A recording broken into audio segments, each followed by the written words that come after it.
Hello friends, welcome to my channel Digitalect. I am Tanushi Jain and today we are going to start a new series of machine learning. Today we are going to learn about introduction. अपन ये सब terms देखे उससे पहले एक example देखते हैं।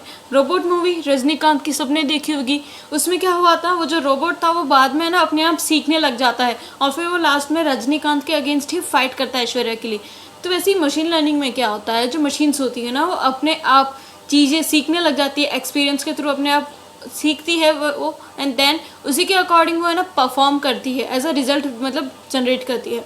तो machine learning is an application of artificial intelligence that provides system the ability to automatically learn and improve from experience without being explicitly programmed। यानी मशीन लर्निंग क्या है, एक ऐसा एप्लीकेशन है एआई का जिससे कि वो एक एबिलिटी प्रोवाइड करता है अपने आप सीखने की और ख़ुद को इम्प्रूव करने की। उससे जो एक्सपीरियंस मिला होता है उसके अकॉर्डिंग खुद को इम्प्रूव करने की, बजाय कि उसको कोई बाहर से प्रोग्राम्ड करे।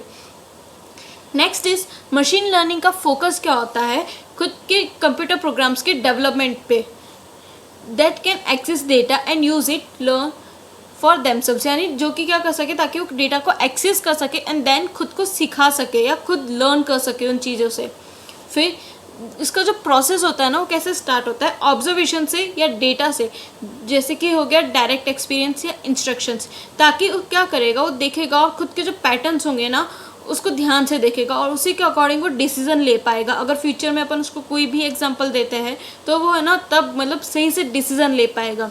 इसका प्राइमरी एम क्या हो गया है कि कंप्यूटर जो है वो अपने आप सीख रहा है बिना ह्यूमन की हेल्प से और उसी के अकॉर्डिंग खुद को एडजस्ट कर रहा है और असिस्ट कर रहा है।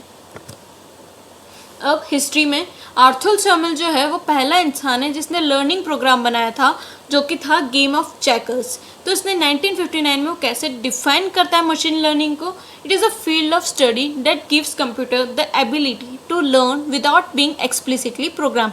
वही जो अपन ने प्रीवियस स्लाइड में डिफाइन देखी थी, यानी वो क्या कर रहा है, कंप्यूटर को एक ऐसी एबिलिटी देना कि वो अपने आप सीखे बजाय कि कोई बाहर से उसको प्रोग्राम करे।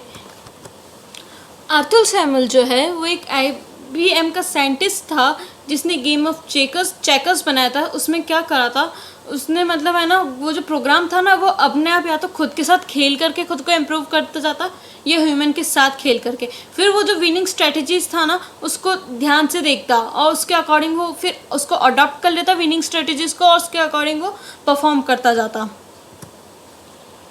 अब मशीन लर्निंग के एडवांटेजेस क्या हो जाएंगे। मशीन लर्निंग क्या होता है, खुद की ही गलतियों से सीखता है तो खुद को अच्छे से इम्प्रूव कर पाता है। एंड देन एक सेकंड बेनिफिट ये है कि मशीन, कोई भी मशीन ले लो, वो तो सब मशीन्स का बेनिफिट होता है कि अपन लोगों से फास्टर काम करती है और अपना टाइम सेव करती है। देन थर्ड क्या है, this took several years by working on it until it gets it right by many parameters। अब जब तक वो खुद को एकदम अच्छा नहीं सिखा ले, वो टाइम मतलब वो एक्सपीरियंस लेता जाता है, ट्राई करता जाता है, टेस्ट करता जाता है और फिर एकदम राइट पैरामीटर्स वो मतलब राइट चीज़ें दे सके अपन को, तो अपन को ताकि राइट आउटपुट मिले तो वो उस पर वर्क करता जाता है बहुत टाइम तक। Then it is widely used in face recognition and also captioning photos। एक एग्जांपल देखते हैं अपन बेसिक का। कोई मोबाइल फ़ोन्स में गैलरी या एल्बम के अंदर है ना अपना एक पीपल करके फोल्डर होता है। उसमें क्या करता है, वो जो मतलब मोबाइल होता है ना वो अपने आप है ना फेस को रिकॉग्नाइज करता है और उस मतलब लोगों के अकॉर्डिंग है ना फेस के अकॉर्डिंग वो छाटता जाता है और फोल्डर्स बनाता जाता है। वैसे ही यहाँ पे है। और फिर it is use to capture thieves और anyone involved in crime scene from the camera. तो बिकॉज ये फेस रिकॉग्नाइजेशन में हेल्प कर रहा है अपन को, तो क्राइम सीन के अकॉर्डिंग अपन कोई भी थीव्स है उसको पकड़ने में भी ये हेल्प करता है। अब इसका डिसएडवांटेज क्या होगा, गारंटी नहीं है कि ML जो है उसके एल्गोरिथम जो है वो हर केस में वर्क करे, वो कहीं बार है ना फेल भी हो सकता है। बिकॉज ज़रूरी नहीं है ना उसने हर एक चीज़ सीख ली हो, कोई ऐसी चीज़ हो गई हो जो उसने सीखी नहीं हो, तो इट्स नॉट मतलब कोई गारंटी नहीं है कि वो हर जगह एकदम राइट ही आउटपुट देगा अपन को। देन ये इसके मतलब ML के एल्गोरिथम्स के लिए ना कभी कभार है ना बहुत डीप लर्निंग एल्गोरिथम की रिक्वायरमेंट होती है, तो वो उसको लेना पॉसिबल नहीं होता है बहुत सी बार। फिर उसका एक और ये है कि अपन को कहाँ पर कौन सी एल्गोरिथम काम में लेनी है वो हमें अच्छे से ध्यान रखना पड़ता है। मतलब सिंपल या कॉम्प्लेक्स मशीन लर्निंग एल्गोरिथम है तो अपन को वाइजली चूज़ करना होगा कि कहाँ पे कौन सी एल्गोरिथम अपन को परफॉर्म करनी है और उनकी कौन सी एल्गोरिथम अपन को चाहिएगी। Thank you friends. इस वीडियो के रिगार्डिंग अगर कोई भी डाउट है तो कमेंट करें, नोटिफिकेशन मिलती रहे इसलिए सब्सक्राइब करें मेरे चैनल को, इसे शेयर करें। Thank you.